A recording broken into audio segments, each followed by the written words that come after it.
రీసెంట్గా ఎప్పుడు కలిసారు చిరంజీవి గారిని మీరు? నేనండి మొన్నే ఇండిపెండెన్స్ డే రోజున బ్లడ్ బ్యాంక్ వాళ్ళు ఫ్లాగ్ హాయిస్టింగ్ అయిపోయాక నేను వెళ్ళి పైకి వెళ్ళి కలిశాను. అన్నయ్య నమస్కారం అన్న, మీరు ఎప్పుడు అసలు ఏంటండి బాబు మీతో చాలాసేపు మాట్లాడారండి.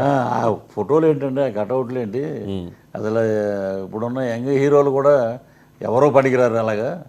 అసలు ఏదంటే ఆయన ఏంటంటే ఆ చిరునవ్వు, ఆ సేవాగుణం ఆయనలో ఇంజెక్ట్ అయిపోయిందండి. ఆంజనేయ స్వామి వారిలో ఉన్నారు కాబట్టి ఎవరు పిలిచినా, ఎవరు బాధల్లో ఉన్నా పిలిస్తే పలికే వ్యక్తి ఎవరంటే మెగా చిరంజీవి గారు.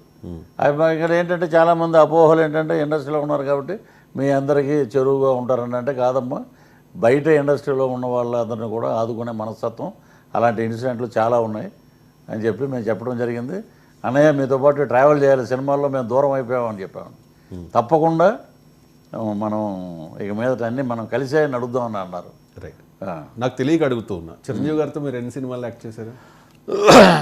ఠాగూర్లో ఒక అవకాశం వచ్చింది, డాక్టర్ క్యారెక్టర్. అప్పుడు నాకు వేరే సినిమా బిజీగా ఉండటం వల్ల కుదరలేదు. తర్వాత మిస్ అవుతూ వచ్చాం. ఎప్పుడైనా చేయాలి, comeback, boss is comeback 150th movie. Okay. నేను ప్రాణం తీసా వినాయక్ గారిని, నాకు పెట్టండి సార్, నాకు గురుగారు ఒక మినిస్టర్ క్యారెక్టర్ ఇచ్చారు నాకు. ఓకే. ఆ స్విమ్మింగ్ పూల్లో నీళ్ళ కోసం బాధపడుతుంటే ఈ స్విమ్మింగ్ పూల్లో కూర్చొని ఎంజాయ్ చేస్తూ ఉంటాడు. అది చిరంజీవి గారితో కాంబినేషన్. ఓకే.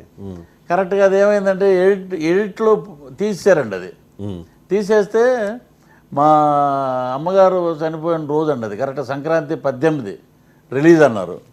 అది తీసేసి నేను ఒక చిన్న ట్వీట్ చేశానండి, మా తల్లి లేని ఇది చిరంజీవి గారు ఆ రోజు చాలా బాధ కలిగింది, నన్ను కట్ చేశారండి. అంటే మీరు నమ్మరండి రవిశంకర్ గారు, కాపీ వచ్చేసింది. తల్లి మీద వాడు చాలా బాధపడ్డాడు, వాడు కట్ చేశారని చెప్పి దాన్ని యాడ్ చేశారండి, మళ్ళీ రీఎడిట్ చేసి మళ్ళీ యాడ్ చేశారు. అది అంత స్నేహశీలి, సౌమ్యుడు. అన్నయ్యకి ఏంటంటే నేను ఎప్పుడు అనేవాడిని, రాజకీయాలంటే అన్నయ్యకి ఆయనకి అచ్చిరావండి, పడవు. అంటే ఆత్మాభిమానం గల మనిషి.